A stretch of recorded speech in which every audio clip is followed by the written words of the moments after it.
வயநாட்டுடைய டேமேஜ்லேருந்து நம்ம மீண்டு கொண்டிருக்கும் இந்த தருணத்தில் நம்ம வந்து பலவிதமான அந்த மழை மற்றும் மிலிட்ரி சப்போர்ட், அதனால் மக்கள் பாதிக்கப்பட்டது, அந்த மாதிரி ஆம்புலன்சஸ் பல விஷயங்களில் செட்டாக போயிட்டு இருந்தாங்க. கிட்டத்தட்ட 500 பேர் பாதிக்கப்பட்டு வயநாட்டில் அவதிப்பட்டு மரணமடைந்து அந்த சோகத்திலேருந்து மீளாத ஒரு டைம். இந்த டயத்தில் இதோட இது நிற்க போகுதா அப்படிங்கிற ஒரு எண்ணம், அதுதான் இந்த வீடியோவுக்கு வித்திட்டதுன்னு சொல்லலாம். வணக்கம் ஃப்ரெண்ட்ஸ், நான் பிரகாஷ் பேசுகிறேன், மோட்டிவேஷன் நியூஸ் சேனல்.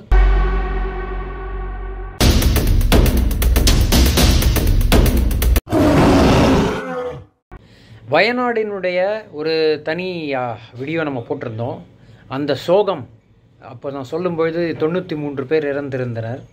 இப்பொழுது பார்த்திங்களா கிட்டத்தட்ட 500 பேர் மேப்படி மற்றும் சுற்றுப்புற கிராமங்களில் வந்து இறந்து போய்விட்டதாக செய்திகள் வருகின்றன. அதில் வந்து மீட்டெடுப்போர்கள் இருப்பார்களா அப்படின்ற லெவலில் இருக்குது. ஸோ இந்த சோகத்தை வந்து நம்ம அந்த வீடியோலேயே வந்து எக்ஸ்ப்ரெஸ் பண்ணியிருந்தோம். அதே டயத்தில் இந்த மாதிரி லேண்ட்ஸ்லைடு மற்றும் இயற்கை பாதிப்பு, ரெட் சாயில் டெஸ்ட்டை பற்றி கூட குறிப்பிட்டிருந்தோம். ஸோ இப்போ நான் சொல்ல வர இந்த வீடியோவில் என்ன பார்க்க போகிறோம் அப்படின்னா, ஒரு முக்கியமான ஒரு 5 விஷயங்கள் பார்க்க போகிறோம். ஒன்று, இது வயநாடு போல வேறு பல இடங்கள் உருவாக வாய்ப்பு இருக்கிறதா. இரண்டாவது, நேஷ்னல் கிரீன் ட்ரிபியூனல் NGT எனப்படும் அந்த ட்ரிபியூனல் என்ன கேரளா மற்றும் தமிழக அரசிற்கு என்ன கேள்வி கேட்டிருக்கிறார்கள். மூன்றாவது, வயநாடை போல பலவிதமான டெவலப்மெண்ட்ஸ் மற்றும் லேட்டஸ்ட் மாடர்னைசேஷனால் இயற்கை பேரிடர்களுக்கு உட்பட்டு நாம் இந்த மாதிரி இழப்புகளை பார்க்க நேரிடுமா அப்படின்றது மூணாவது கேள்வி. கிளைமேட் சேஞ்சை பற்றி நம்ம பேசிக்கொண்டிருக்கும் இந்த நேரத்தில் இந்த மாதிரி விஷயங்கள் நமக்கு வந்து எந்த மாதிரி பாதிப்புகளை கொடுக்கும். ஐந்தாவது, நம்ம ஃப்யூச்சர் ஜென்ரேஷனுக்கு இந்த கிளைமேட் பாதிப்பு இதைவிட இந்த லெவலில் இருக்குமா பாதிப்பு, இல்லை இதை விட பல மடங்கு இருக்குமா அப்படிங்கிறத பற்றிய வீடியோ பதிவு தான் இந்த வீடியோ பதிவு. வாங்க வீடியோக்குள்ளே போகலாம். நான் பிரகாஷ் பேசுகிறேன், மோட்டிவேஷன் நியூஸ் சேனல். வீடியோவில் ஃபஸ்ட்டு பகுதி நம்ம பார்க்க போகிறது வந்து வயநாடின் பாதிப்பிலிருந்து நம்ம வந்த அந்த தருணத்தில் வயநாடு உடைய பாதிப்பு போல பல இடங்களில் பாதிப்பு இருக்குமா அப்படிங்கிறது தான் மக்களுடைய ஒரு கேள்வியாக இருக்கிறது. இப்போ நம்ம வந்து வயநாட்டில் பார்த்தது வெஸ்டர்ன் காட்ஸில் இருக்கிற ஒரு பகுதி. வெஸ்டர்ன் காட்ஸ்னு சொல்லப்படுவது நம்ம மனிதர்களெல்லாம் இல்லாத பொழுதே உருவான பல மலைகள். ஸோ அந்த மலைகளில் கேரளாவில் பார்த்திங்கன்னா கிட்டத்தட்ட 80 to 90% வெஸ்டர்ன் காட்ஸுடைய ஆக்குபேஷனாக தான் இருக்குது. அதை வந்து கட் பண்ணி கல்டிவேஷனுக்கு இது பண்ணி இப்போ வயநாட்டிலே பார்த்திங்கன்னா டீ ஃபார்ம்ஸ் அந்த மாதிரி பலவிதமான டீ எஸ்டேட்ஸுன்ற மாதிரி கொண்டு வந்து நிறைய பில்டிங்ஸ் கட்டி அது மூலமாக வந்து மக்கள் வாழ்ந்து அதில் டூரிசம், ட்ராவல் அந்த மாதிரி சில ரெவென்யூ ஸ்ட்ரீம்ஸை கொண்டு வந்து கவர்மெண்ட்டும் பலவிதமான ரெகுலேஷன்ஸ் போட்டு அந்த மாதிரி நடைபெற்று கொண்டிருக்கிறது.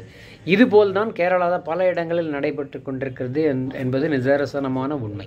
இப்போ தமிழ்நாட்டை எடுத்துக்கிட்டோன்னா ஊட்டி மற்றும் கொடைக்கானல், அந்த வால்பாறை அந்த மாதிரி பல இடங்களில் வந்து இதே மாதிரி பிளான்டேஷன்ஸ் இருக்கும், பல இடங்கள் இருக்கின்றன. ஸோ இதுவும் வந்து வயநாடை போல வருமா அப்படிங்கிறது மிக முக்கியமான ஒரு அச்சமாக மக்களிடையே பரவுகிறது. இது நான் அச்சம்னு ஒரு பயமுறுத்துறதுக்காக சொல்லலைங்க, இது மாதிரி ஒரு யோசிக்க வேண்டிய ஒரு தருணம் இந்த தருணம் அப்படிங்கிறது தான் என்னுடைய செய்தி.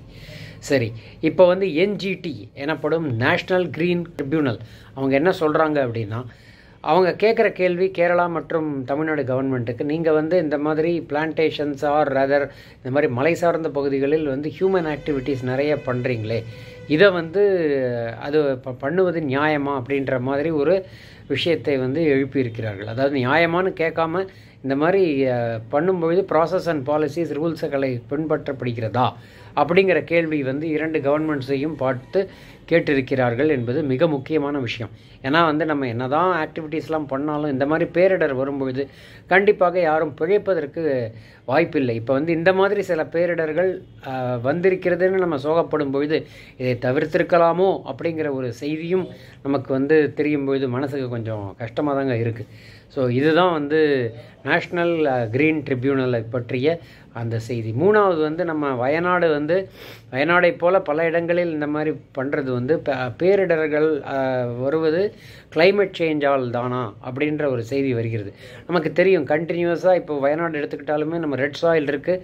ரெட் சாயிலில் கண்டினியூஸாக நீங்கள் வந்து மழை பெய்து கொண்டே இருந்தால் ரெட் சாயில் உருகிவிடும், மண் அரிப்பு ஏற்படும்.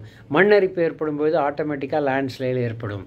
ஸோ நம்ம இங்கே எங்கேயோ படித்த மாதிரி ஞாபகம் இல்லை, லேண்ட்ஸ்லைட்ஸ், மண் அரிப்பு, கரோஷன், அந்த மாதிரி விஷயங்கள் பார்க்கும்பொழுது, சாயில் எரோஷன் அண்ட் கரோஷன் பார்க்கும்பொழுது எந்த மாதிரி தோணுது நமக்கு வந்து பிளான்டேஷன்ஸ் இருக்கணும். பிளான்டேஷன்ஸ்னு நான் சொல்கிறது நம்ம ஃபாரஸ்ட் இருக்கணும். நேச்சுரல் ஃபாரஸ்ட் இருக்க வேண்டிய இடத்துல நேஷ்னல் ஃபாரஸ்ட்டை எடுத்துகிட்டு செயற்கையாக டீ எஸ்டேட் மற்றும் சில இடத்துலலாம் பார்த்திங்கன்னா ஆர்டிஃபிஷியல் லேக்ஸ் மற்றும் ஆர்டிஃபிஷியல் ஃபாரஸ்ட்டை க்ரியேட் பண்ணுவது நார்மலாக க்ரியேட் ஆகுது. ஆட்டோமேட்டிக்காக ஒரு பேலன்ஸ், நேச்சுரல் பேலன்ஸ் கொடுக்கக்கூடியது. ஆனால் நம்மளே க்ரியேட் பண்ணக்கூடிய அந்த விதமான சில ஃபங்க்ஷனாலிட்டிஸ் வந்து கரெக்டாக இருக்குமாங்கிறது பயங்கரமான ஒரு கேள்விக்குறியாக தான் இருக்குன்னு சொல்லலாம். ஸோ இந்த மாதிரி சில விஷயங்கள் நடக்கும்பொழுது நமக்கு ரொம்பவே கஷ்டமாக இருக்கிறது. ஏன்னா வந்து முதல்ல நம்ம கிளைமேட்டுக்கு எதிராக போகிற மாதிரி ஒரு சொல்லுவாங்க இல்லையா, நேச்சருக்கு எதிராக நம்ம போனால் நேச்சர் நம்மளே எதிர்க்கும். அதுதான் இப்போ நடக்குது. கிளைமேட் சேஞ்ச், எல் நினோ, லா நினோ பற்றி பேசுகிறோம். குளோபல் லெவலில் அவ்வளோ பேசினாலும் இப்போ ஒன்றுமே இல்லை. இந்த வயநாட்டில் வந்து கிட்டத்தட்ட 2 நாட்களாக கிட்டத்தட்ட 70 சென்டிமீட்டர் இல்லைனா 100 சென்டிமீட்டர் லெவலில் வந்து மழை பெய்ததால் அதன் எரோஷன் வந்ததாக சொல்கிறார்கள். ஸோ அந்த லெவலுக்கு மழை பெய்யும் பொழுது இப்போ வீடை கட்டும்போது என்ன பண்ணுவாங்க, பாறை வந்து அடியில் இருக்குது, அதுக்கு நடுவில் இருப்பது ரெட் சாயில். ஸோ ரெட் சாயிலுக்கும் பாறைக்கும் நடுவில் அந்த வீடுடைய அஸ்திவாரம் இருக்கும்போது கண்டிப்பாக மழை பெய்யும்போது எரோஷன் வந்து வீடுகளே காணாமல் போய்விடும் ஒரு அபாயம் இருக்குது. ஸோ இது வந்து கிளைமேட் சேஞ்சுடைய பாதிப்பினுடைய ஒரு பகுதியாக தான் நம்ம பார்க்க முடியும். இது வந்து 3வது பாயிண்ட். 4வது வந்து கிளைமேட் சேஞ்ச் அப்படின்னு சொல்லும்போது நான் சொன்ன எல் நினோ, லா நினோ, இப்போ ஹீட் ஜாஸ்தியாக இருக்குது, மழை ஜாஸ்தியாக இருக்குன்னா கண்டிப்பாக வந்து முன்போல் இல்லை இப்போ இது நிலவரம். இது நாள் வரை இந்த மாதிரி ஒரு இது நடந்ததில்லை.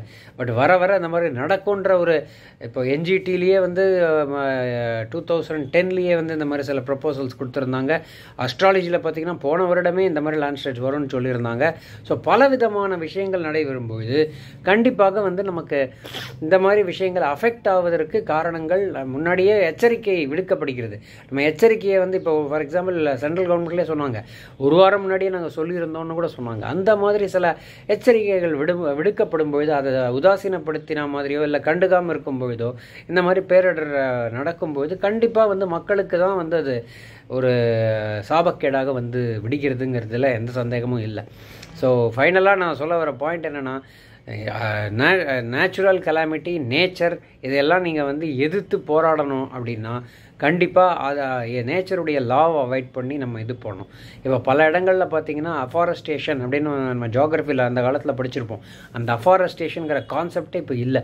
இப்போ எக்ஸாம்பிள் இப்போ நம்ம சென்ட்ரல் கவர்மெண்ட் கூட பார்த்திங்கன்னா அசாம் அந்த நார்த் ஈஸ்டர்ன் பகுதிகளில் வளர்ப்பு டெவலப்மெண்ட்ங்கிற பேரில் போகிறாங்க. பட் அதுக்கு முன்னேற்பாடாவோ இல்லை அதற்கு அல்டர்னேட்டிவாவோ ஏதாவது பல விஷயங்கள் நடக்கிறதா? அஃபாரஸ்டேஷன், காடு, சும்மா வந்து ஒரு 500 ஆண்டு ஒரு பழமையான ஒரு மரத்தை சாய்த்து விட்டு சும்மா நம்ம இதில் கத்தியில் சொல்கிற மாதிரி மணி பிளான்ட் வளர்க்குறோம் வீட்டில் அப்படின்னு சொன்னால் யாருங்க இது பண்ண முடியும்? என் நேச்சர் வந்து எவ்வளவு நமக்கு வந்து ஒரு எவ்வளவு பரிசு கொடுத்துருக்கிறது. நம்ம வந்து அதுக்கு தண்டனையாக கொடுக்குறோம். நம்ம நேச்சருக்கு தண்டனையாக கொடுக்குறதா நினச்சிக்கிட்டு நம்ம ஃப்யூச்சர் ஜெனரேஷன்ஸுக்கே வந்து ஒன்றுமே இல்லாமல் பண்ணுகிறோம் என்பது தான் உண்மையான ஒரு விஷயம்னு சொல்லி இந்த வீடியோ பதிவை இத்துடன் முடிவு செய்கிறேன். என்னுடைய கேள்வியெல்லாம் நீங்கள் உங்களுடைய கருத்துக்கள் என்ன? இந்த மாதிரி பேரிடர் நிகழ்வதற்கும் நம்ம நேச்சுரல் கலாமிட்டிஸ் நடப்பதற்கும் எப்படியும் வந்து கால மாற்ற சூழ்நிலை நடக்கும்னு நமக்கு நல்லா தெரிஞ்சால் கூட இந்த மாதிரி டெவலப்மெண்ட்ஸ் வந்து மக்களால் நிகழ்கிறதா, கவர்மெண்ட்டால் நிகழ்கிறதா, இல்லை 2 பேருமே எனக்கு வாழணும்னு அவங்க சொல்ல சரி பண்ணி கொடுத்துடலாம் அப்படின்னு பொலிட்டிக்கல் ரீசன்ஸ்க்காக பண்ணுவதாக தெரிகிறதா? எந்த மாதிரி காரணங்கள் இருக்கின்றன அப்படிங்கிறத வந்து நீங்கள் கண்டிப்பாக கமெண்ட் செக்ஷனில் பதிவு செய்யணும். அதை நிறைய பேருக்கு ஷேர் பண்ணி இந்த மாதிரி அவேர்னஸை, இந்த மாதிரி நிறைய அஃபாரஸ்டேஷன் மற்றும் நேச்சருக்கு கோஆப்ரேட் பண்ணுற மாதிரி வேலைகள் செய்ய வேண்டும் என்பது தான் என்னுடைய இந்த வீடியோவின் சாரமாக இருக்கிறது. மீண்டும் இணைவோம் சுவாரஸ்யமான இன்னொரு வீடியோவுடன். வணக்கம்.